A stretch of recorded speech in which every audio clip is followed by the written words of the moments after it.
পড়াশোনার পাশাপাশি খেলাধুলার প্রতি আমাদের যে ছেলেমেয়েরা ছোটবেলা থেকে আগ্রহী স্পোর্টসের জন্য, তারা যাতে এই সুযোগটা পায় সেজন্য যে শিক্ষা কারিকুলামের পাশাপাশি আমরা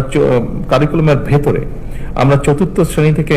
খেলাধুলাকে যাতে মোটামুটি কম্পালসারি করা যায়, অর্থাৎ আমাদেরকে স্কুলে যেরকম অঙ্ক, ইংরেজি, ভূগোল, ইতিহাস এগুলো যেরকম কম্পালসারি পড়তে হয়, আমরা চাচ্ছি যে বাচ্চাটা যে খেলাটাই পছন্দ করুক কিন্তু সেই খেলাটা তাকে খেলতে হবে, সেটাতে তাকে এক্সপার্ট হতে হবে, সেটাতে তাকে নিজেকে গড়ে তুলতে হবে। অর্থাৎ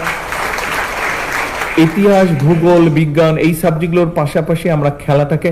কম্পালসারি করবো, সেটার মধ্যে মার্ক থাকবে, সেটার মধ্যে পাস ফেল থাকবে, যাতে সে সেটা সিরিয়াসলি নেয়। শুধু আচ্ছা বিকালে একটু খেলতে গেলাম বা অফ টাইমে একটু খেলতে গেলাম, নট দ্যাট, সিরিয়াসলি হতে হবে। অর্থাৎ আমরা আসলেই চাইছি আমাদের ছেলেমেয়েরা যাতে সত্যিকার ভাবে নিজেকে একজন যে যেটাই খেলবে সেটাতে যাতে সে তাকে নিজেকে এক্সপার্ট হিসেবে গড়ে তুলতে পারে।